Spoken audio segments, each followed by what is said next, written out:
Arab Islamic അടിയന്തര ഉച്ചകോടിയിൽ ഇസ്രയേലിനെതിരെ പൊതുവികാരം. Israel ഖത്തറിൽ നടത്തിയ ആക്രമണത്തെ അറബ് രാജ്യങ്ങൾ ശക്തമായ ഭാഷയിൽ അപലപിച്ചു. ഇസ്രയേലിനെ നേരിടാൻ നാറ്റോ മാതൃകയിൽ സഖ്യം വേണമെന്ന ആവശ്യവും യോഗത്തിൽ ഉയർന്നു. ഇതിനിടെ ഇസ്രയേൽ പ്രധാനമന്ത്രി ബെഞ്ചമിൻ നെതന്യാഹുവുമായി US state secretary Marco Rubio കൂടിക്കാഴ്ച നടത്തി. അമേരിക്കയുടെ അറിവോടെയാണ് ഇസ്രയേൽ ഖത്തറിൽ ആക്രമണം നടത്തിയതെന്ന വിമർശനങ്ങൾക്കിടെയാണ് മാർക്കോ റൂബിയോ നാളെ ദോഹയിലെത്തുന്നത്. വിവരങ്ങളുമായി VR കാർത്തിക് ചേരുന്നു. കാർത്തിക്, യോഗത്തിൽ പ്രമേയത്തിലോ എന്തെങ്കിലും തീരുമാനത്തിലേക്കോ യോഗം എത്തിയോ? അല്പസമയം മുൻപാണ് അറബ് ഇസ്ലാമിക് അടിയന്തര ഉച്ചകോടി ആരംഭിച്ചത്. ഈ ഉച്ചകോടിയിൽ ആദ്യം സംസാരിച്ചത് ഖത്തർ എമീറാണ്. ഖത്തർ എമീർ പ്രധാനമായും ചൂണ്ടിക്കാട്ടിയത് ഇസ്രയേലിനെതിരായ വിമർശനങ്ങളാണ്. പ്രത്യേകിച്ച് കഴിഞ്ഞ ചൊവ്വാഴ്ച ഇസ്രയേൽ ഖത്തറിൽ നടത്തിയ വ്യോമാക്രമണത്തിൽ 6 പേർ കൊല്ലപ്പെട്ടിരുന്നു. ഒരു സുരക്ഷാ ഉദ്യോഗസ്ഥൻ ഉൾപ്പെടെയാണ് 6 പേർ കൊല്ലപ്പെട്ടത്. ഹമാസ് നേതാക്കളെ ലക്ഷ്യമിട്ടായിരുന്നു ആക്രമണം എന്ന് പറയുമ്പോഴും ഒരു രാജ്യത്തിന്റെ പരമാധികാരത്തിന്മേലുള്ള കടന്നുകയറ്റമാണ് ഇത് ഒരു തരത്തിലും അംഗീകരിക്കാനാകാത്ത നടപടിയാണ് ഇസ്രയേലിന്റെ ഭാഗത്ത് നിന്നുണ്ടായത് എന്ന് ഖത്തർ എമീർ Sheikh Tamim bin Hamad al Thani ഈ ആമുഖ പ്രസംഗത്തിൽ തന്നെ അദ്ദേഹം വ്യക്തമാക്കി.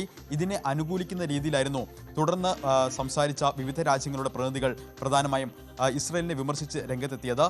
ടർക്കിഷ് പ്രസിഡന്റ് ഉർദുഗാൻ അടക്കം ശക്തമായ ഭാഷയിലാണ് ഇസ്രയേലിനെ വിമർശിച്ചത് എന്നതാണ് ഏറ്റവും ശ്രദ്ധേയം. ചോരക്കൊതിയന്മാരുടെ മനോഭാവമാണ് ഇസ്രയേലിന് എന്ന ശക്തമായ ഭാഷയാണ് അദ്ദേഹം ഉപയോഗിച്ചത്. പൊതുവെ ഇസ്രയേലിനെതിരായ ഒരു വികാരമാണ് ഇപ്പോൾ യോഗത്തിൽ സംസാരിക്കുന്ന ഓരോ നേതാക്കളും ഉന്നയിക്കുന്നത്. പ്രധാനമായും തുർക്കിക്ക് പുറമെ ഈജിപ്ത്, ഇറാൻ അടക്കമുള്ള രാജ്യങ്ങളുടെ പ്രതിനിധികൾ ശക്തമായ ഭാഷയിലാണ് ഇസ്രയേലിന്റെ ഈ നടപടിയെ അപലപിച്ചത്. ഇപ്പോൾ ഉയർന്ന ഒരു പൊതുവികാരം എന്ന് പറയുന്നത് നാറ്റോ മാതൃകയിൽ, അതായത് ഏതെങ്കിലും സഖ്യരാജ്യങ്ങളെ ആക്രമിച്ചാൽ ഒറ്റക്കെട്ടായി അതിനെ ചെറുക്കുന്ന നാറ്റോ മാതൃകയിൽ അറബ് ഇസ്ലാമിക് രാഷ്ട്രങ്ങളുടെ ഒരു സംയുക്ത സഖ്യം വേണം. ആ സഖ്യം എല്ലാ തരത്തിലും പ്രതിരോധ മേഖലയിലും അതോടൊപ്പം തന്നെ എക്കണോമിക് മേഖലയിലും എല്ലാം തന്നെ ആ സഖ്യം ശക്തമായി നിലകൊള്ളണം. എങ്കിൽ മാത്രമേ ഇസ്രയേലിനെ നേരിടാനാകൂ. ആ തരത്തിലുള്ള ഒരു പൊതുവികാരമാണ് ഈ ഉച്ചകോടിയിൽ സംസാരിക്കുന്ന അറബ് രാജ്യങ്ങളുടെ പ്രതിനിധികൾ എല്ലാം മുന്നോട്ട് വയ്ക്കുന്നത്. അതിനിടെ ശ്രദ്ധേയമായ ഒരു കാര്യം, US state secretary Marco Rubio ഇന്ന് ബെഞ്ചമിൻ നെതന്യാഹുവുമായി കൂടിക്കാഴ്ച നടത്തി. ഈ കൂടിക്കാഴ്ചയിലും തുടർന്നും ആക്രമണങ്ങൾ എന്തെങ്കിലും നടത്തില്ല എന്നൊരു ഉറപ്പ് നെതന്യാഹു നൽകിയില്ല എന്നതാണ് ഏറ്റവും ശ്രദ്ധേയം. ഹമാസാണ് ലക്ഷ്യം. ഹമാസിനെ ഏത് തരത്തിലും ഹമാസിനോട് വിട്ടുവീഴ്ചയ്ക്കില്ല എന്ന് ബെഞ്ചമിൻ നെതന്യാഹു മാർക്കോ റൂബിയോട് വ്യക്തമാക്കി. അതിനിടെ മാർക്കോ റൂബിയോ അടുത്ത ദിവസം ദോഹയിലെത്തുന്നു എന്നതും ഏറ്റവും ശ്രദ്ധേയമാണ്. കാരണം അമേരിക്കയുടെ അനുമതിയോട് കൂടിയാണ്, അല്ലെങ്കിൽ മൗനാനുവാദത്തോടു കൂടിയാണ് ഇസ്രയേൽ കഴിഞ്ഞ ആഴ്ച ഇത്തരത്തിൽ ഖത്തറിൽ ആക്രമണം നടത്തിയത് എന്ന വിമർശനങ്ങൾ ശക്തമാണ്.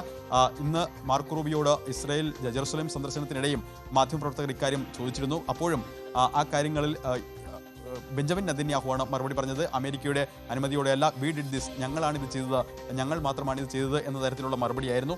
എന്തായാലും ആ ഒരു അമേരിക്കയ്ക്ക് കൂടി ആ അതായത് ഇസ്രയേൽ ഖത്തറിൽ നടത്തിയ വ്യോമാക്രമണത്തിൽ പങ്കുണ്ട് എന്ന വിമർശനങ്ങൾ ശക്തമാകുന്നതിനിടെയാണ് മാർക്കോ റൂബിയോ ബെഞ്ചമിൻ നെതന്യാഹുവിനെ സന്ദർശിച്ചതും നാളെ ഈ ഉച്ചകോടിക്ക് പിന്നാലെ ദോഹയിലെത്തുന്നതും. എന്തായാലും അല്പസമയത്തിനകം തന്നെ അറബ് ഇസ്ലാമിക് ഉച്ചകോടി അവസാനിക്കും. ഈ ഉച്ചകോടിയിൽ ഇസ്രയേലിനെതിരെ ഒരു പ്രമേയം തന്നെ പാസാക്കും. ഖത്തറിന് ഐക്യദാർഢ്യം പ്രഖ്യാപിക്കുകയും ഇസ്രയേലിന്റെ നടപടികളെ അപലപിക്കുകയും ചെയ്യുന്നതാവും ആ പ്രമേയം എന്നാണ് മനസ്സിലാക്കാൻ സാധിക്കുന്നത്. ശരി, അറബ് ഇസ്ലാമിക് അടിയന്തര ഉച്ചകോടി പുരോഗമിക്കുകയാണ്. ഇസ്രയേലിന്റെ ആക്രമണത്തിനെതിരെ പൊതുവികാരമാണ് ഉയർന്നുകൊണ്ടിരിക്കുന്നത്. VR കാർത്തികാണ് വിവരങ്ങൾ നൽകിയത്.